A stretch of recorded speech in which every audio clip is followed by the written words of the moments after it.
తాకట్లో ఉన్న మీ బంగారాన్ని విడిపించి ఆ రోజు ఆన్లైన్ రేటుకి కొంటాం. Sharma gold company.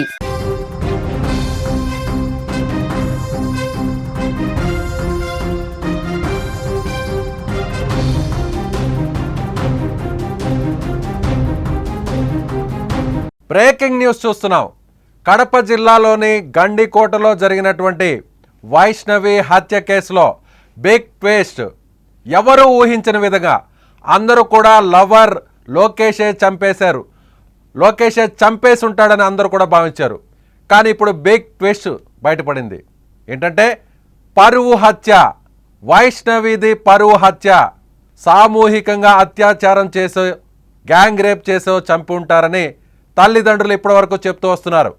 కానీ ఇది పరువు హత్యే అని పోలీసులు ప్రాథమికంగా దొరికిన ఆధారాలను బట్టి, సీసీటీవీ ఫుటేజీలను బట్టి ప్రాథమికంగా ఒక నిర్ధారణకు వచ్చారు. ఈ కోణంలోనే దర్యాప్తు చేస్తున్నారు. అందరూ భావించినట్లు వైష్ణవిని చంపింది లోకేష్ అనుకున్నారు. కానీ లోకేష్ వైష్ణవిని హత్య చేయలేదు. వైష్ణవికి అదేవిధంగా మానభంగం కూడా జరగలేదు, అత్యాచారం కూడా జరగలేదు అని పోస్ట్ మార్టం రిపోర్ట్ బయటకు వచ్చినట్టుగా మనకు సమాచారం ఉంటుంది. ఎందుకు చంపారు వైష్ణవిని? పరువు హత్య ఎవరు చేశారు? వైష్ణవి కుటుంబ సభ్యులే. వైష్ణవికి పెదనాన్న కుమారుడయ్యే సురేంద్ర, అతనితో పాటు మరో వ్యక్తి కొండయ్య అనే వ్యక్తి, ఈ ఇద్దరు సొంత చెల్లెల్నే, సొంత చిన్నాన్న కూతురు కుమార్తె అయినటువంటి చెల్లెల్నే చంపేశాడు. అన్నే కడప జిల్లాలో జమ్మలమడుగులో జరిగినటువంటి గండికోటలో జరిగినటువంటి హత్య, ఇంటర్మీడియట్ 2వ సంవత్సరం చదువుతున్నటువంటి, స్క్రీన్ మీద మీకు కనిపిస్తున్నటువంటి వైష్ణవి హత్య వెనక కుట్ర కోణం దాగి ఉంది అనేటువంటి కోణంలోనే పోలీసులు దర్యాప్తు చేశారు. ఇప్పటి వరకు వచ్చినటువంటి సీసీటీవీ ఫుటేజ్, ఒకసారి ఆ ఫుటేజ్ చూద్దాం. లోకేష్ వైష్ణవి ఇద్దరు కూడా ప్రేమించుకుంటున్నారు, ఒక ప్రాంతానికి వెళ్తున్నారు. అక్కడ స్క్రీన్ మీద మీరు చూస్తున్నారు. ఈ ఇద్దరు కూడా గండికోటకు వెళ్తున్నారు. వెళ్ళిన తర్వాత 1:10 నిమిషాల తర్వాత లోకేష్ ఒంటరిగా బయటకు వచ్చాడు. మరో బాక్స్లో చూస్తున్నాం. లోకేష్ ఒంటరిగా బయటకు వచ్చాడు అంటే లోకేష్ వైష్ణవిని బైక్ మీద ఎక్కించుకొని ఒక రహస్య ప్రాంతానికి తీసుకువెళ్ళి అక్కడ అత్యాచారం చేసి ఆమెను హత్య చేసి ఆ తర్వాత ఒక్కడే ఒంటరిగా అక్కడి నుంచి బయటకు వస్తున్నాడు అని అందరూ కూడా భావించారు. కానీ పోలీసులు మొత్తం కూపీ లాగారు. ఈ సీసీటీవీ ఫుటేజ్ వచ్చింది ఒక భాగం మాత్రమే. నాణ్యానికి మరో భాగం, నాణ్యానికి మరోవైపు అసలైన ట్విస్ట్ దాగి ఉంది. ఈ ఇద్దరు వెళ్ళిన తర్వాత వైష్ణవి పెదనాన్న కుమారుడు అంటే అన్న సురేంద్ర, అతని స్నేహితుడు ఇద్దరు కూడా బైక్ మీద ఇదే దారిలో వెళ్ళారు. ఆ ఫుటేజ్ను పోలీసులు బయట పెట్టలేదు. మీడియాకు కేవలం ఈ ఫుటేజ్ మాత్రమే బయటకు ఇచ్చారు. మిగిలినటువంటి ఫుటేజ్ను బయటకు ఇవ్వలేదు. ఎందుకు చంపారంటే పదే ఈ ఇద్దరిది ఒకే గ్రామం, వైష్ణవిది లోకేష్ది ఒకే గ్రామం. ఒకే గ్రామంలో వేరే వ్యక్తితో ఈ విధంగా ప్రేమించి తిరగడం, ఇలా బహిరంగంగా తిరగడం కుటుంబానికి ఒక పెద్ద అవమానంగా భావించారు. ఎంత చెప్పినా వైష్ణవి వినిపించుకోకపోవడం, ఎంత చెప్పినా లోకేష్ అమ్మాయిని వదలకపోవడంతో అక్కడి నుంచి వైష్ణవిని ఆ కుటుంబ సభ్యులు నేరుగా వేరే ప్రాంతానికి తీసుకెళ్లారు. ప్రొద్దుటూరుకి తీసుకెళ్ళి అక్కడ చదివించారు. అక్కడ చదివించేటువంటి క్రమంలో వైష్ణవికి లోకేష్కి సంబంధాలు తెగిపోయాయి. లోకేష్ వైష్ణవి ఇక దూరంగా ఉన్నారు. వైష్ణవి ప్రశాంతంగా ఇక్కడ చదువుకుంటుంది అని గత 2 సంవత్సరాల నుంచి భావించారు. అయినా కూడా వైష్ణవి ఇంకా లోకేష్తో తిరుగుతుంది అనేటువంటి సమాచారాన్ని తెలుసుకున్నారు. ఈరోజు కాలేజీకి వెళ్ళినటువంటి వైష్ణవి కాలేజీకి వెళ్ళలేదు. గౌతమి ఇంటర్మీడియట్ కాలేజీకి వెళ్ళినటువంటి వైష్ణవి కాలేజీకి వెళ్ళలేదు అనేటువంటి సమాచారాన్ని వాళ్ళ తల్లికి కాలేజీకి సంబంధించిన సిబ్బంది చెప్పారు.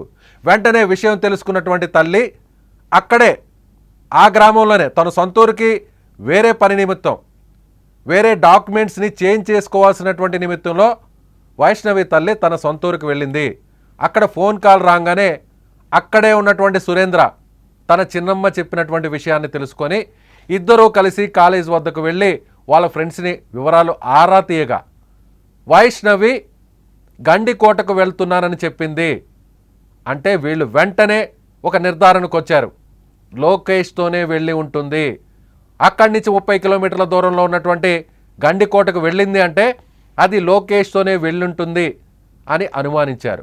వెంటనే లోకేష్కు, అదే గ్రామానికి సంబంధించినటువంటి లోకేష్ కాబట్టి లోకేష్ ఫ్రెండ్కి ఫోన్ చేశారు. సురేంద్ర ఫ్రెండ్ ద్వారా లోకేష్ ఫ్రెండ్కి ఫోన్ చేశారు. చేసి లోకేష్ ఎక్కడున్నాడు అనే సమాచారాన్ని ఆరా తీశారు. లోకేష్ ఎక్కడున్నాడో మాకు తెలియాలి అంటూ సమాచారాన్ని ఆరా తీశారు. ఈ విషయాన్ని లోకేష్ ఫ్రెండ్, నీ కోసం గాలిస్తున్నారు, నీ కోసం సురేంద్ర, వైష్ణవి అన్న ఇక్కడికి వచ్చేశాడు, గండికోటకు వస్తున్నాడు అంటూ సమాచారాన్ని తెలుసుకొని నేరుగా అక్కడికి వెళ్ళిన వెంటనే పారిపోయినట్లుగా. సో అక్కడికి వైష్ణవి సోదరుడు స్పాట్కి వస్తున్నాడని తెలుసుకున్న వెంటనే లోకేష్ అక్కడి నుంచి పారిపోయినట్లుగా తెలుస్తోంది. ఎస్, దీనికి సంబంధించినటువంటి డీటెయిల్స్ పోలీసులు అసలు ఎలాంటి దర్యాప్తు చేస్తున్నారు, అసలు ఈ కుట్ర కోణం, ఈ పరువు హత్యకు గల కారణాలేంటో పూర్తి వివరాలు తీసుకుందాం. మా కడప జిల్లా ప్రతినిధి సుదర్శన్ ఫోన్ ఇన్లో ఉన్నారు.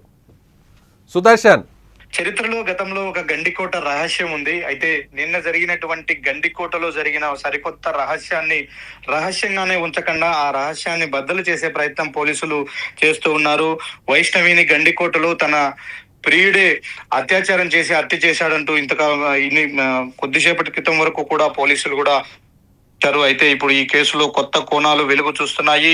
పరువు హత్యగా ఇప్పుడు పోలీసులు దీన్ని చూస్తున్నారు. అదే కోణంలో విచారణ చేస్తున్నట్టుగా మనకు సమాచారం అందుతూ ఉంది. ఎందుకంటే లోకేష్ లోపలికి గండికోటకు వైష్ణవితో కలిసి వెళ్ళిన సమయము, అలాగే లోకేష్ ఒంటరిగా బయటకు వచ్చినటువంటి సీసీ ఫుటేజ్ నే కాకుండా లోకేష్ వెళ్ళిన కొద్దిసేపటికే వైష్ణవి అన్నలు సురేంద్ర, కొండయ్య అక్కడికి వెళ్లారు. ఇద్దరు వాళ్ళు వెళ్ళినటువంటి సీసీ ఫుటేజ్, అలాగే వాళ్ళు తిరిగి వచ్చినటువంటి సీసీ ఫుటేజ్ ను కూడా పోలీసులు అనాలిసిస్ చేశారు. ఇవన్నీ చేసిన నేపథ్యంలో పోలీసులు కొంత ఒక నిర్ధారణకు వస్తున్నట్టుగా మనకు సమాచారం అందుతుంది. దీనికి సంబంధించి ఇప్పటి వరకు లోకేష్ ను ఒక్కరినే ఎఫ్ఐఆర్ లో చేర్చారు. అంతేకాకుండా వీళ్ళ ఇద్దరు అంటే వైష్ణవి బ్రదర్స్ పైన కూడా అనుమానాలు ఉండడంతో వారిని కూడా ఎఫ్ఐఆర్ లో చేర్చే ప్రయత్నం చేస్తూ ఉన్నారు. కొద్దిసేపటి క్రితమే వైష్ణవి మృతదేహాన్ని వారి బంధువులకు అప్పజెప్పారు. వాళ్ళు వాళ్ళ సొంతూరికి తీసుకెళ్తూ ఉన్నారు. అయితే ఈ మొత్తం ట్విస్ట్ లో ఛేదించే ప్రయత్నంలో కొన్ని నమ్మలేని నిజాలు పోలీసులకు తెలుస్తూ ఉన్నాయి, అలాగే వెలుగులోకి వస్తున్నాయి. కొద్దిసేపటి క్రితమే వైష్ణవి పోస్ట్ మార్టం రిపోర్ట్ కూడా వచ్చింది. వైష్ణవి పైన ఎలాంటి అత్యాచారం జరగలేదు అని డాక్టర్లు నిర్ధారించారు. అంటే లోకేష్, వైష్ణవి ఇద్దరు కలిసి గండికోటకు వెళ్లారు. వాళ్ళు వెళ్ళిన విషయాన్ని కొన్ని నిమిషాల వ్యవధిలోనే వైష్ణవి అన్నలైనటువంటి సురేంద్ర, కొండయ్య తెలుసుకొని వాళ్ళు నేరుగా గండికోటకి వెళ్లే ప్రయత్నం చేశారు. అంతలోపే లోకేష్ తోనే వెళ్ళిందా తన చెల్లెలు, లేకంటే ఇంకెక్కడికైనా వెళ్ళిందా అనే దాన్ని నిర్ధారించుకోవడం కోసం లోకేష్ బావ వరుస అయినటువంటి ఒక వ్యక్తికి, అదే గ్రామానికి చెందినటువంటి మరో వ్యక్తికి ఫోన్ చేశారు. ఫోన్ చేసిన వెంటనే అతను లేదు, కడపకి వెళ్ళాడు, అక్కడికి వెళ్ళాడు, ఇక్కడికి వెళ్ళాడు అని చెప్పారు. ఫైనల్ గా లోకేష్ నెంబర్ అతనికి నేను కాల్ చేస్తాను అంటూ సురేంద్ర నెంబర్ తీసుకున్నాడు. ఆ నెంబరు తిరిగి లోకేష్ కు డైల్ చేసే ప్రయత్నంలో బిజీ అని వచ్చింది. అంటే అప్పటికే లోకేష్ బావ అతనికి సమాచారం ఇచ్చాడు, సురేంద్ర నీ గురించి ఆరా తీస్తూ ఉన్నాడు, నువ్వు గండికోటకి వెళ్ళావన్న విషయాన్ని కూడా సురేంద్రకు సమాచారం వెళ్ళింది. కాబట్టి వాళ్ళు అక్కడికి వచ్చే ప్రమాదం ఉందని చెప్పడంతో ఈ సమాచారం అందుకున్నటువంటి లోకేష్ అక్కడి నుంచి ఇద్దరు మీ అన్నలు వస్తున్నారు ఇక్కడికి, మన ఇద్దరం వెళ్ళిపోదాము అంటూ వైష్ణవికి చెప్పాడు. అయితే వైష్ణవి మన ఇద్దరము ఎదురు పడితే వాళ్ళకు మరింత కోపం వస్తుంది ఇద్దరిపైన, వాళ్ళు ఇద్దరిని ఏమైనా చేసే అవకాశం ఉంటుంది, కాబట్టి నువ్వు ఇక్కడి నుంచి వెళ్ళిపో, నేను ఏదో ఒక విధంగా ఇక్కడి నుంచి తప్పించుకొని వెళ్ళిపోతానంటూ లోకేష్ కు చెప్పినట్టుగా మనకు సమాచారం అందుతుంది. అందులో భాగంగానే తిరిగి రిటర్న్ వచ్చే ప్రయత్నంలో లోకేష్ ఒక్కడే వచ్చాడు. అప్పటికి అంటే 10:45 కు లోకేష్ అక్కడి నుంచి బయటికి వచ్చేసాడు గండికోట నుంచి. అప్పటికి వైష్ణవి అక్కడే ఉంది, గండికోటలోనే ఉంది, ప్రాణాలతోనే ఉంది. అయితే తర్వాత లోపలికి ఈ అన్నలిద్దరు కూడా ఎంటర్ అయ్యారు. ఎక్కడికి వెళ్ళింది తమ చెల్లెలు, లోకేష్, వైష్ణవి ఎక్కడున్నారని గండికోట మొత్తం కూడా జల్లెడబట్టారు, వెతికే ప్రయత్నం చేశారు. ఆ ప్రయత్నంలోనే వీళ్ళిద్దరూ కూడా వైష్ణవి ఒక చోట ఉన్నట్టుగా గుర్తించినట్టుగా కూడా పోలీసులు అనుమానిస్తూ ఉన్నారు. గుర్తించిన ప్రయత్నంలోనే ఆ అమ్మాయిని ఏమైనా వీళ్ళే చేశారా, అంటే ఆ అమ్మాయిని వీళ్ళే హత్య చేసి ఉంటారా అన్న కోణంలో కూడా పోలీసులు ఆరా తీస్తున్నారు. అయితే ఇప్పటికీ ఇది కూడా కొంత మిస్టరీగానే ఉన్నప్పటికీ నిర్ధారించుకోవడం కోసం సీసీ ఫుటేజ్ లో ఒక్కొక్కరు ఎంటర్ అయినటువంటి టైమింగ్ అలాగే అవుట్ అయినటువంటి టైమింగ్ ను కూడా వాళ్ళు ఆరా తీస్తూ ఉన్నారు. అంతేకాకుండా అప్పటికి వీళ్ళ మొబైల్స్ ట్రేస్ అవుట్ చేస్తున్నారు, ఏ లొకేషన్ లో వీళ్ళ మొబైల్స్ ఉన్నాయి అనే కోణంలో కూడా పోలీసులు టెక్నికల్ ఎవిడెన్స్ అంతా కూడా కలెక్ట్ చేస్తూ ఉన్నారు. ఇవన్నీ నిర్ధారించుకున్న తర్వాత ఖచ్చితంగా వీళ్ళ ముగ్గురి పైన అన్ని కోణాల్లో విచారణ చేసిన తర్వాత వైష్ణవి మరణానికి కారణం ఎవరు అనే నిర్ధారణకైతే పోలీసులు వచ్చే అవకాశాలు కనిపిస్తూ ఉన్నాయి. రాను రాను వైష్ణవిది అత్యాచారం చేశారు అన్నది కాకుండా పరువు హత్యగా పోలీసులు అయితే అనుమానిస్తూ ఉన్నారు. మధ్యాహ్నం నుంచి కూడా ఆ సమాచారం కొంత వస్తూ ఉంది. లోకేష్ సైడ్ నుంచి ఫ్రెండ్స్ కూడా చెప్తూ వచ్చారు, ఇది ఇలా జరగలేదు, లోకేష్ ఆ అమ్మాయిని చంపేంత ధైర్యం చెయ్యడు, ఆ అమ్మాయి ఇతను ఇద్దరు కూడా ప్రేమించుకుంటూ ఉన్నారు, అందులో భాగంగానే ఇద్దరు ఇష్టపడే అక్కడికి వెళ్ళారు కాబట్టి ఎట్టి పరిస్థితుల్లో ఒకరిని ఒకరు అక్కడ చంపాల్సినటువంటి సిచ్యుయేషన్ రానే రాదు అంటూ కూడా లోకేష్ ఫ్రెండ్స్ మధ్యాహ్నం నుంచి కూడా వాళ్ళ సర్కిల్లో వాదించుకుంటూ ఉన్నారు. అయితే మరి ఇంతకాలం అన్ని వేళ్ళు లోకేష్ వైపే చూపించాయి, ఇప్పుడు లోకేష్ కు అంత సీన్ లేదు, అలాంటి దారుణానికి వాడు పాల్పడ్డు, వాళ్ళిద్దరు ప్రేమించుకున్నారు అని చెప్తున్న నేపథ్యంలో వైష్ణవిని చంపింది ఎవరు? లోకేష్ 10:45 కు గండికోట నుంచి బయటకు వచ్చేసాడు. సీసీ ఫుటేజ్ లో ఆ టైమింగ్ క్లియర్ గా చూపిస్తుంది, ఒక్కడే వచ్చాడు. అప్పటికి వైష్ణవి ప్రాణాలతోనే గండికోటలో ఉంది. అంటే వైష్ణవి చావుకు లోకేష్ కారణం కాదు అని ఒక ప్రాథమిక నిర్ధారణకు పోలీసులు వచ్చారు. వైష్ణవి పోస్ట్ మార్టం రిపోర్ట్ లో మరికొంత సమాచారం, అమ్మాయి పైన ఎలాంటి అత్యాచారం జరగలేదు, అలాగే 12-1 గంట మధ్యలో ఆ అమ్మాయి ప్రాణం విడిచింది. వైష్ణవి పోస్ట్ మార్టం రిపోర్ట్ లో ఏ సమయంలో చనిపోయి ఉంటుంది అనే దాన్ని కూడా డాక్టర్లు నిర్ధారించుకున్నారు. అంటే 10:45కే లోకేష్ బయటకు వచ్చేస్తే 12-1 గంట మధ్యలో వైష్ణవి చనిపోతే ఎవరు చంపారు అంటే వీళ్ళిద్దరిని పట్టుకోవడం కోసం వచ్చినటువంటి లోకేష్ బ్రదర్స్ ఇద్దరు గండికోటలో తర్వాత లోకేష్ బయటకు వచ్చిన తర్వాత ఎంటర్ అయ్యారు. వాళ్ళిద్దరిని వెతికే ప్రయత్నం చేశారు. ఆ ప్రయత్నంలో వైష్ణవి ఒక్కటే వాళ్ళ కంటబడిందా? అప్పుడు ఆ అమ్మాయి ఏ పరిస్థితుల్లో ఉంది? అయితే ఆ పరిస్థితులను చూసి వీళ్ళు ఏ విధంగా రియాక్ట్ అయ్యారు, ఆ అమ్మాయిని ఏ విధంగా ఇబ్బంది పెట్టే ప్రయత్నం చేశారు అనేది ఇప్పుడు పోలీసులు విచారణ చేస్తూ ఉన్నారు. రేపటికి పూర్తి స్థాయిలో క్లారిటీ వచ్చే అవకాశాలు అయితే కనిపిస్తూ ఉన్నాయి. ఎస్, అంటే వాళ్ళ తల్లిదండ్రులకి సమాచారం తెలిసి ఉంటుందా సుదర్శన్? తల్లిదండ్రులేమో గ్యాంగ్ రేప్ చేసి ఉంటారు, వెనక వేరే వాళ్ళు అంటే తన సోదరులు కాకుండా వేరే వాళ్ళు కూడా వెళ్ళారు. సో వీళ్ళ ముగ్గురు కలిసి అంటే సోదరులు కాకుండా ఎవరో బయట వ్యక్తులు కూడా లోకేష్ వైష్ణవి వెళ్ళిన తరువాత వేరే వాళ్ళు కూడా వేరే బైక్లో వెళ్ళారు. సో వీళ్ళందరూ కలిసి సామూహికంగా అత్యాచారం చేసి ఉంటారని వాళ్ళ తల్లి ఆరోపిస్తుంది. కన్న బిడ్డను కోల్పోయినటువంటి బాధలో ఉన్నటువంటి వైష్ణవి తల్లిదండ్రులను సుమన్ టీవీ పలకరించింది, వాళ్ళను పరామర్శించింది, వాళ్ళతో మాట్లాడే ప్రయత్నం చేసింది. ఆ మాట్లాడే ప్రయత్నంలో వైష్ణవి తల్లి చెప్పినటువంటి విషయాలు, తమ అమ్మాయిని ముగ్గురు కలిసి గ్యాంగ్ రేప్ చేసి తర్వాత చంపేశారు, వాళ్ళను కూడా మా అమ్మాయి అంత్యక్రియలు ముగిసే లోపలే వాళ్ళను కూడా చంపాలి అంటూ కూడా ఆమె ఆవేదన చెందింది. వీళ్ళిద్దరు బైక్ లో ముందెళ్లారు, తర్వాత వీళ్ళ వెనకే మరో ఇద్దరు బైక్ లో వెళ్ళారు. వీళ్ళు ముగ్గురు కలిసే మా అమ్మాయి పైన ఇంతటి దారుణానికి ఒడిగట్టారంటూ కూడా ఆమె ఆరోపించిన పరిస్థితి. అయితే బైక్ లో వెనుక నుంచి వెళ్ళిన వారు ఎవరు ఏంటి, అసలు ముగ్గురు వెళ్ళారా, అమ్మాయి పైన అత్యాచారం జరిగిందా అన్న ఆ విషయాలు సుమన్ టీవీతో వైష్ణవి తల్లి మాట్లాడే సమయానికి పోలీసులు కూడా ఎలాంటి సమాచారం లేదు. పోలీసులు కేవలం సీసీ ఫుటేజ్ లో వాళ్ళిద్దరూ కలిసి వెళ్ళడం, తర్వాత లోకేష్ ఒంటరిగా రావడాన్నే ఫస్ట్ ఎవిడెన్స్ గా భావించారు. తర్వాత ఈవినింగ్ వరకు కూడా పోస్ట్ మార్టం రిపోర్ట్ కోసం పోలీసులు వెయిట్ చేశారు, ఎందుకంటే పోస్ట్ మార్టం రిపోర్ట్ లో కొంత క్లారిటీ వస్తుంది అని భావించారు. అప్పటికే వీళ్ళు అంటే గ్యాంగ్ రేప్ జరిగింది, బైక్ లో వెనకాల నుంచి వాళ్ళ వెనక ఇద్దరు ఫాలో అయ్యారు అంటూ ఇవన్నీ చెప్పే ప్రయత్నం చేశారు. అంటే వీళ్ళు ఎలా అజ్యూమ్ చేసుకున్నారు, వీళ్ళు ఏ విధంగా ఊహించుకున్నారు అనేది తెలియాలి. అయితే ఆడ జరిగినటువంటి వైష్ణవి మరణానికి కారణం ఎవరు అని నిర్ధారించుకునే ప్రయత్నంలో వాళ్ళ అన్నలపైన వస్తున్నటువంటి ఆరోపణల నేపథ్యంలో ఈ విషయం వైష్ణవి తల్లిదండ్రులకు ఒకవేళ నిజంగా వాళ్ళే ఆ హత్యకు పాల్పడి ఉంటే ఈ విషయం వైష్ణవి తల్లిదండ్రులకు తెలుసా తెలియదా, ముందే తెలుసా తెలియదా అన్నది కూడా ఇప్పుడు ప్రశ్నార్థకంగా మారింది. అంటే ఈ ఈ అమ్మాయి విషయంలో లోకేష్ తో కలిసి తిరిగిన ప్రతిసారి కూడా వాళ్ళ అన్నలే చొరవ తీసుకున్నారు.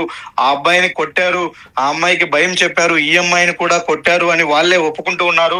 మా చెల్లెలు అతనితో తిరగడాన్ని మేము ఒప్పుకోలేకపోయాము, జీర్ణించుకోలేకపోయాము, మా చెల్లెల జోలికి రావద్దు అంటూ 2 సార్లు నేనే లోకేష్ ను మందలించాను, కొట్టాను అని చెప్పి వైష్ణవి అన్న సురేంద్ర చెప్తూ ఉన్నాడు తానే స్వయంగా. అంటే ఈ ఈ లవ్ మ్యాటర్ ను డీల్ చేసే విషయంలో మొదటి నుంచి కూడా వైష్ణవి తల్లిదండ్రులు పూర్తిగా వీళ్ళిద్దరిపైనే ఆధారపడ్డారు. సురేంద్ర అలాగే సురేంద్రకు మరో కో బ్రదర్ అయినటువంటి వీళ్ళిద్దరిపైన ఆధారపడ్డారు. కాబట్టి ఫస్ట్ నుంచి ఈ విషయం మొత్తం కూడా సురేంద్రకు తెలుసు. అనేక విధాలుగా తను ప్రయత్నించాడు, వీళ్ళిద్దరిని విడగొట్టాలి, మా అమ్మాయి జోలికి ఇతను రాకుండా చూడాలి, లేదంటే మా అమ్మాయి ఇతన్ని దూరం పెట్టే విధంగా ఏదో ఒకటి చేయాలి అని ఫస్ట్ నుంచి కూడా అతను భావిస్తూనే వచ్చాడు. అయినప్పటికీ వీళ్ళ ప్లాన్స్ ఏవి కూడా వర్కౌట్ కాలేదు. ఊరు వచ్చిన తర్వాత కూడా వాళ్ళిద్దరి ప్రేమ కొనసాగింది. అందులో భాగంగానే వాళ్ళిద్దరు మళ్ళీ కలిసి గండికోటకు వెళ్ళారన్న విషయాన్ని సురేంద్ర చాలా సీరియస్ గా తీసుకున్నాడు. ఇంత ప్రయత్నించి ఇంత భయం చెప్పినప్పటికీ వీళ్ళు కనీసం మారలేదు, మా మాటకు విలువివ్వలేదు. వైష్ణవి స్వయంగా వాళ్ళ నాన్న తండ్రి నెత్తిపైన ఒట్టేసి ప్రమాణం చేసినప్పటికీ మళ్ళీ ఆ ఒట్టును కట్టును పెట్టి మళ్ళీ ఇలాంటి తిరుగుళ్లకు అలవాటు పడింది ఈ అమ్మాయి అంటూ కోపం పెంచుకున్నటువంటి సురేంద్ర ఖచ్చితంగా ఈ మ్యాటర్ తేల్చుకోవాలన్న ఉద్దేశంతోనే గండికోటకు వెళ్లారని తెలిసిన క్షణాల్లోనే తాను కూడా మరో కో బ్రదర్. అయితే సుదర్శన్ ఇక్కడ మరో అనుమానం కూడా ఉంది. ఏంటంటే చనిపోయినటువంటి వైష్ణవి బట్టలు లేకుండా ఆమె మృతదేహం ఉంది, డెడ్ బాడీ ఉంది అనేది పోలీసులు చెప్తున్నారు. ఆ సమాచారం బయటకు వచ్చింది. అయితే సొంత అన్నలే అంటే పెదనాన్న కుమారుడు లేదంటే అతని కజిన్ బ్రదర్ అయిన సురేంద్ర కొండ ఇద్దరు చంపి ఉంటే ఇంత దారుణంగా చంపి ఉంటారా? బట్టలు తీసేసి మరి ఇంత దారుణంగా చంపుతారా? అదే అవన్నీ కూడా ఇప్పుడు ఆ కోణంలోనే విచారణ చేస్తూ ఉంటారు. అంటే ఈ హత్యను పక్కదారి పట్టించే ప్రయత్నంలో భాగంగా కూడా అలా చేసి ఉండవచ్చు అని చెప్తున్నారు. మనకు అందుతున్నటువంటి మరొక క్రూషియల్ ఇన్ఫర్మేషన్ ఏంటంటే ఒక దుప్పటి అక్కడ దొరికింది. ఆ దుప్పటిలోనే ఆ అమ్మాయి డెడ్ బాడీని చుట్టుకొని పోలీసులు పోస్ట్ మార్టం రూమ్ వరకు కూడా పోస్ట్ మార్టం చేయడానికి తీసుకువచ్చారు అని చెప్తున్నారు. ఆ దుప్పటి తీసుకువెళ్ళింది ఎవరు అంటే లోకేష్ వైష్ణవినే బ్యాగులో పెట్టుకుని ఆ దుప్పటి తీసుకెళ్లారా, లేకంటే వెనకెళ్తున్నటువంటి బ్రదర్లు తీసుకెళ్లారా అన్నది ఇప్పుడు తేలాల్సి ఉంది. అంటే వైష్ణవి బట్టలైతే లేవు, అలాగే గాయాలు లేవు, కానీ ఆ అమ్మాయి ఒంటి మీద ఎలాంటి గాయాలు లేవు, కానీ ఆ అమ్మాయి చనిపోయింది. ఏ విధంగా చనిపోయింది అనే విషయం కూడా ఇప్పుడు పోస్ట్ మార్టం లో మరికొంత తేలాల్సి ఉంది. సుదర్శన్ అంటే హత్య చేసినటువంటి ఒకవేళ మీరు చెప్తున్నట్టుగా పోలీసులు అనుమానిస్తున్నట్టుగా పోలీసులకు వచ్చినటువంటి ఆధారాలను బట్టి వాళ్ళ అనుమానం ప్రకారం అక్కడ దొరికినటువంటి ఏదైతే కూపీ లాగిన తర్వాత వచ్చినటువంటి సమాచారం మేరకు అక్కడున్న సీసీటీవీ ఫుటేజ్ అలాగే సెల్ ఫోన్ సంబంధించినటువంటి లొకేషన్స్ ఇవన్నీ కూడా ఒక క్లారిటీకి వచ్చుంటారు పోలీసులు. వచ్చిన తర్వాతే సో ఆ ఇద్దరిని కూడా ఇప్పుడు అదుపులో తీసుకొని ఉంటారు. వైష్ణవికి సంబంధించినటువంటి సోదరు సురేంద్ర, అతని కజిన్ బ్రదర్ కొండయ్య. అయితే ఇప్పుడు వాళ్ళిద్దరు చంపిన తర్వాత పోలీసులు అనుమానిస్తున్న దాని ప్రకారం చంపిన తర్వాత ఎవరికి అనుమానం రాకుండా లోకేష్ ఈ హత్య చేశాడు అని లోకేష్ మీద ఆ నెపం వేయడం కోసమే అలా బట్టలు అవి తీసేసి ఉండొచ్చా? ఉండవచ్చు. అదే కోణంలోనే అనుమానిస్తూ ఉన్నారు. ఎందుకంటే ఆ అమ్మాయి లెగ్గిన్ అలాగే ఉంది, పైన టాప్ మాత్రమే తొలగించి ఉంది. అది కూడా బలవంతంగా తీసినట్టుగా లేదు, తొలగించినట్టుగానే ఉంది నీట్గా. అంటే చంపేసిన తర్వాత ఆ అమ్మాయి వస్త్రాలు తొలగించారు అనే విధంగా కూడా అక్కడ అర్థమవుతుంది కొంత. అంటే ఖచ్చితంగా ఇది ఏదో అత్యాచారం ప్రయత్నంలో జరిగినటువంటిది కాదు. బట్టలు తీసేయడము, చనిపోయిన తర్వాత ఒక ప్లాన్ ప్రకారమే ఆ అమ్మాయిని ఆ విధంగా ఆ సీన్ క్రియేట్ చేయడంలో భాగంగానే అలా చేసి ఉండొచ్చు అన్నది కూడా అనుమానంగానే ఉంది. ఇప్పటి వరకైతే వీళ్ళిద్దరిని కూడా అనుమానిస్తున్నటువంటి పోలీసులు అదుపులోకి తీసుకోలేదు. వాళ్ళు పోలీస్ స్టేషన్ దగ్గరే ఉన్నారు. వాళ్ళు ఒక బాధితుల్లాగానే అక్కడ ఫీల్ అవుతూ ఉన్నారు. ఎందుకంటే పోలీసులు ఈరోజు ఉదయం నుంచి నిన్నటి నుంచి ఎతికే ప్రయత్నంలో ప్రతి దశలో కూడా సురేంద్రనే దగ్గరుండి పోలీసులకు సార్ అటువైపు ఎతుకుదాం, ఇటువైపు ఎతుకుదాం, ఇక్కడ ఓనీ దొరికింది, ఇక్కడ క్యారియర్ దొరికింది, మా చెల్లిది ఇక్కడ బ్యాగ్ దొరికింది అంటూ కూడా తనే కంప్లీట్ గా పోలీసులతో జర్నీ చేశాడు. పోలీసులతోనే తను ఉన్నాడు. ఫైనల్ గా అందరూ కలిసి వెతికితే దొరికినట్టుగానే మృతదేహాన్ని ఫైండ్ అవుట్ చేశారు. అంటే ఇదంతా కూడా కొంత ప్రీ ప్లాన్డ్ గానే మనం భావించాల్సి ఉంది. ఇప్పుడు అవన్నీ కూడా ఒక్కొక్కటి సైక్లింగ్ లాగా అనుమానాలను మరింత బలపరుస్తూ ఉన్నాయి వీళ్ళ వైపు. ఎందుకంటే లోకేష్ ఆ వైష్ణవి హత్య విషయంలో లోకేష్ పాత్ర లేదన్నది నిర్ధారించుకున్నారు. ఆఫ్ ది రికార్డు అది జిల్లా పోలీసులు కూడా చెప్తూ ఉన్నారు స్వయంగా. కాబట్టి ఇప్పుడు వీళ్ళిద్దరిని పూర్తి స్థాయిలో ఎంక్వైరీ చేస్తే తప్ప ఆ హత్యకు కారణాలు ఏంటో తెలియవు. ఎందుకంటే yes, ఇటువైపు ఇప్పుడు వీళ్ళు కాకుండా అటువైపు లోకేష్ కాకుండా ఆ అమ్మాయిని చంపాల్సిన అవసరం ఎవరికి ఉంటుంది? ఎస్ గండికోట్లో అందరూ కూడా ఎక్కువగా ఫ్యామిలీలు వస్తూ ఉంటాయి, లవర్స్ వస్తూ ఉంటారు, ప్రతి ఒక్కరు కూడా జంటలు వస్తూ ఉంటారు. ఎవరన్నా ఒక బ్యాచ్ వచ్చినా కూడా అలాంటి సంఘటనలు ఎప్పుడు కూడా గండికోటలో జరగలేదు. ఎవరు తన తోడు తెచ్చుకున్నటువంటి లవర్స్ జంటలో వాళ్ళు మాత్రమే కలిసి తిరుగుతూ ఉంటారు తప్ప అక్కడ ఏ అమ్మాయి ఒంటరిగా ఉన్న అమ్మాయి మీద గ్యాంగ్ రేప్ జరగడాలు కానీ, బయట వ్యక్తులు దాడి చేయడాలు కానీ, హత్యలు చేయడాలు కానీ అలాంటి సంఘటనలు ఎక్కడా లేవు. కాబట్టి బయట వ్యక్తి ఎవరో, మూడో వ్యక్తి ఎవరో వైష్ణవిని హతమార్చి ఉంటారన్నది అయితే ఖచ్చితంగా కాదు. అది జరిగి ఉండకపోవచ్చు. సుదర్శన్ ఎస్ ఇప్పుడు ఈ ఇద్దరు ఎవరైతే ప్రస్తుతం పోలీసులు అనుమానిస్తున్నారో వైష్ణవికి సంబంధించినటువంటి సోదరుడు సురేంద్ర, అలాగే అతని కజిన్ బ్రదర్ కొండయ్య, ఈ ఇద్దరు ప్రస్తుతం పోలీసులు అదుపులో తీసుకున్నారో ఇద్దరిని? లేదు, వాళ్ళు జమ్మలమడుగు పోలీస్ స్టేషన్ దగ్గరే ఉన్నారు. ఇప్పుడు మృతదేహాన్ని ఆసుపత్రి దగ్గర ఉన్నారు. వాళ్ళు మృతదేహాన్ని వాళ్ళ కుటుంబ సభ్యులకు అప్పజెప్పేటప్పుడు వీళ్ళే రిసీవ్ చేసుకుని తీసుకెళ్లే ప్రయత్నం చేస్తున్నారు. అయితే ఇంటర్నల్ గా మనకు అందుతున్నటువంటి సమాచారం ఎఫ్ఐఆర్ కట్టబోతూ ఉన్నారు.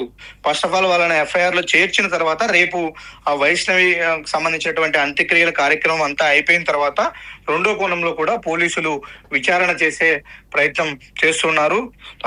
అంత కొంత సమయాన్ని తీసుకొని ఇంకా మనం చెప్పినటువంటి ఈ ఫోన్ లొకేషన్ కావచ్చు, నెట్వర్క్ లొకేషన్స్ కావచ్చు, అలాగే సీసీ ఫుటేజ్ లో రికార్డ్ అయినటువంటి టైమింగ్స్, ఇవన్నీ టెక్నికల్ ఎవిడెన్స్ అన్ని కూడా అనాలిసిస్ చేసిన తర్వాత అవన్నీ ముందు పెట్టుకొని మీరు ఈ టైంకి వెళ్ళారు, ఈ టైంకి వచ్చారు, అసలు ఎందుకు వెళ్లాల్సి వచ్చింది, మీకు ఎలా ఇన్ఫర్మేషన్ వచ్చింది, లోపల ఈ సమయంలో ఏం జరిగింది, లోకేష్ ఒకడే బయటకు వచ్చిన తర్వాత వైష్ణవి అక్కడ ఉందన్న విషయాన్ని మీరు ఎలా గుర్తించారు, ఈ క్వశ్చన్స్ అన్ని కూడా ఇప్పుడు వాళ్ళకు ఇంట్రాగేషన్ లో పోలీసులు సంధించే అవకాశం ఉంది. వాటన్నిటికీ వాళ్ళు చెప్పే సమాధానాన్ని బట్టే పోలీసులు పూర్తి స్థాయిలో ఒక నిర్ధారణకు వచ్చే అవకాశాలు కనిపిస్తున్నాయి. Right Sudarshan, thank you. So ఇది పోలీసులు అయితే ప్రస్తుతానికైతే మాత్రం అనధికారికంగా లోకేష్ మాత్రం చంపలేదు, అలాగే అందరూ భావిస్తున్నట్లుగా బట్టలు తీసేసినంత మాత్రాన ఆ అమ్మాయి మీద అఘాయిత్యం జరిగిందని అందరూ కూడా భావించారు. కానీ పోస్ట్ మార్టం రిపోర్ట్లో ఎక్కడ కూడా అత్యాచారం జరగలేదు అనేటువంటి విషయాన్ని కూడా పోలీసులు అనధికారికంగా చెప్తున్నటువంటి మాట. సో పూర్తిగా ఆధారాలన్నీ వచ్చిన తర్వాత వాళ్ళకు వచ్చినటువంటి సమాచారాన్ని అంతా కూడా క్రోడీకరించుకున్న తర్వాత ఎవరైతే నిందితులు ఉన్నారో వాళ్ళని అదుపులోకి తీసుకొని వాళ్ళని పూర్తి స్థాయిలో విచారించిన తర్వాత అప్పుడు ఈ విషయాలన్నింటినీ కూడా పోలీసులు బయటకు వెల్లడించే అవకాశం ఉంది. ప్రస్తుతానికైతే మాత్రం ఇది పరువు హత్యగానే పోలీసులు భావిస్తున్నారు. పోలీసులకు వచ్చినటువంటి ప్రాథమికంగా ఉన్నటువంటి ఆధారాలను బట్టి చూస్తే ఈ హత్యను అందరూ భావిస్తున్నట్టుగా, అందరూ అనుమానిస్తున్నట్టుగా, ఉదయం నుంచి కూడా అందరూ అనుమానించినట్టుగా లోకేష్ ఈ హత్య చేయలేదు అనేది పోలీసులు అనధికారికంగా చెప్తున్నారు. సో లోకేష్ ఫ్రెండ్స్ ఇచ్చినటువంటి సమాచారం చూస్తే కూడా లోకేష్ ప్రేమించినటువంటి అమ్మాయిని ఇంత దారుణంగా చంపాల్సినటువంటి అవసరం లేదు. వాళ్ళిద్దరూ కూడా గాఢంగా ప్రేమించుకుంటున్నారు. అయితే వాళ్ళిద్దరూ గాఢంగా ప్రేమించుకుంటున్నారు, ఊరు మారిన తర్వాత కూడా ఇంకా వాళ్ళిద్దరూ అలాగే ప్రేమించుకుంటూ బయట తిరుగుతున్నారు అనేటువంటి సమాచారం తెలుసుకున్నటువంటి కుటుంబ సభ్యులే ఈ ఉదంతాన్ని, ఈ ఘటనను చాలా సీరియస్గా తీసుకొని కాలేజీ నుంచి బయటకు వెళ్ళిపోయింది అనేటువంటి సమాచారం తెలుసుకున్న వెంటనే ఎవరితో వెళ్ళింది, వేరే అబ్బాయితో వెళ్ళింది అనేటువంటి సమాచారం తెలుసుకున్న వెంటనే ఆ అబ్బాయి ఎవరు, గతంలో మా ఊర్లో తమ సొంత ఊర్లో తమ పరువు తీసినటువంటి ఏదైతే లోకేష్ ఉన్నాడో ఆ లోకేష్తోనే వెళ్ళిందా లేదా అనేటువంటి ఒక క్లారిటీని తీసుకున్నాకే, కన్ఫర్మేషన్ చేసుకున్నాకే నేరుగా వైష్ణవి పెదనాన్న కుమారుడు సురేంద్ర, అలాగే అతనికి సంబంధించినటువంటి సమీప బంధువు కజిన్ బ్రదర్ అయ్యేటువంటి కొండయ్య, వీళ్ళిద్దరూ నేరుగా అక్కడికి వెళ్ళినట్టుగా పోలీసులు గుర్తించారు. సో ఈ సమాచారం తెలుసుకున్న వెంటనే లోకేష్, వైష్ణవి సోదరులు వైష్ణవిని లోకేష్ని ఇద్దరిని కూడా వెతుక్కుంటూ పట్టుకోవాలి, రెడ్ హ్యాండెడ్గా పట్టుకొని ఇద్దరికి కూడా బుద్ధి చెప్పాలి అనేటువంటి ఆ విషయం కోసం వస్తున్నారన్న సమాచారం తెలుసుకున్న వెంటనే లోకేష్ బావ ద్వారా ఆ సమాచారం తెలుసుకున్న వెంటనే అక్కడి నుంచి ఒంటరిగా వెళ్ళిపోయాడు. సో ఇద్దరిని చూస్తే ఇద్దరిని కూడా చంపేస్తారు, ఒకవేళ నువ్వు పారిపోయేటువంటి ప్రయత్నం చేయని వైష్ణవి లోకేష్ని పంపించేసిన తర్వాత నేను ఒంటరిగా వస్తాను, వెళ్ళి ఉన్నది ఒకే మార్గం, ఒకే దారి, ఆ ముళ్ళ పొదల్లో ఉన్నటువంటి దారి ఒకటే, వెళ్ళాలన్నా ఒకటే దారి, రావాలన్నా ఒకే దారి. కాబట్టి నువ్వు ఇక్కడి నుంచి పారిపో ఒంటరిగా, నేను ఏదో ఒక విధంగా ఇక్కడి నుంచి తప్పించుకుంటానని నచ్చజెప్పి అక్కడికి లొకేషన్ ఒంటరిగా పంపించి ఉండొచ్చు అనేది పోలీసులు ఇప్పుడు భావిస్తున్నారు, అనుమానిస్తున్నారు. సో మొత్తం మీద ఇది పరువు హత్యే. సురేంద్ర అలాగే కొండయ్య, వైష్ణవి సోదరులు, ఈ ఇద్దరు చుట్టే ఇప్పుడు అనుమానాలన్నీ కూడా బలపడుతున్నాయి. ఇది ఖచ్చితంగా పరువు హత్య అయి ఉంటుందనేటువంటి కోణంలో పోలీసులు దర్యాప్తు చేస్తున్నారు. లోకేష్ అయితే ఈ హత్య చేయలేదు అనేటువంటి ఒక ప్రాథమిక నిర్ధారణకు పోలీసులు వచ్చినట్లుగా తెలుస్తుంది. అక్కడ దొరికినటువంటి ఆధారాలు, ముఖ్యంగా వైష్ణవిని అత్యాచారం చేయలేదు, మరి అలాంటప్పుడు వైష్ణవి ఒంటి మీద బట్టలు ఎందుకు లేవు అంటే, హత్య చేసినటువంటి ఎవరైతే పోలీసులు అనుమానిస్తున్నట్లుగా వాళ్ళు తమ మీదకు ఈ హత్య నేరం రాకూడదని, ఎవరికి అనుమానం రాకూడదని ఈ నెపాన్ని లోకేష్ మీదే వేసేలా. సో లోకేష్ అక్కడి నుంచి తీసుకెళ్లిన విషయం ఫ్రెండ్స్కు తెలుసు కాబట్టి, వైష్ణవి ఫ్రెండ్స్కు తెలుసు కాబట్టి, సో ఒకవేళ వైష్ణవి చంపేసి ఉంటే, వైష్ణవి హత్య చేసాం కాబట్టి ఈ విధంగా బట్టలు విప్పేస్తే, పైన వేసుకున్నటువంటి వస్త్రాన్ని విప్పేస్తే కింద ధరించినటువంటి వస్త్రం అలాగే ఉంది, పైన ఉన్నటువంటి టాపును మాత్రమే తీసేశారు. అంటే ఇది ఖచ్చితంగా వేరే ఎవరైనా, లోకేష్ కావచ్చు, వేరే ఇతరులు ఎవరైనా, ఖచ్చితంగా లోకేషే చేసి ఉంటారు అనేటువంటి అనుమానాలు బలపడతాయి. కాబట్టి ఈ కేసు తమకు చుట్టుకోదు, ఇది పరువు హత్యగా ఎవరు అనుమానించరు, ఇది ఖచ్చితంగా లోకేషే తీసుకెళ్ళి ప్రేమ పేరుతో తీసుకెళ్ళి అక్కడ అఘాయిత్యం చేసి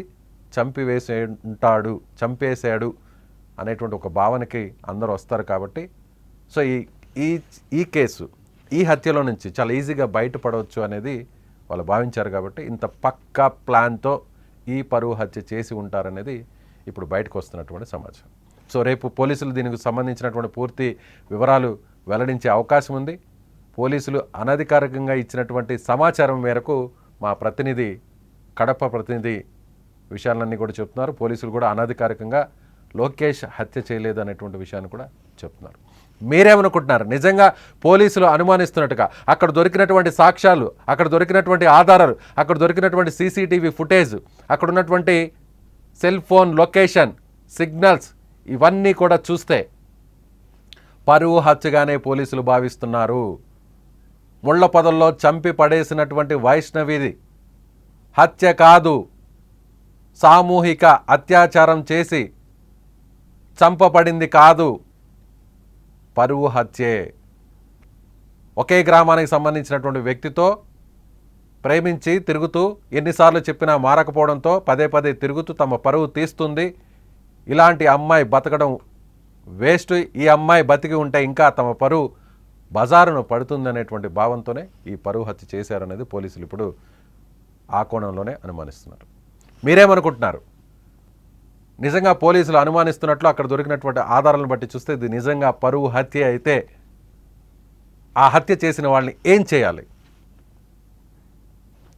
మీ అభిప్రాయాన్ని కామెంట్ బాక్స్లో తెలియచేయండి.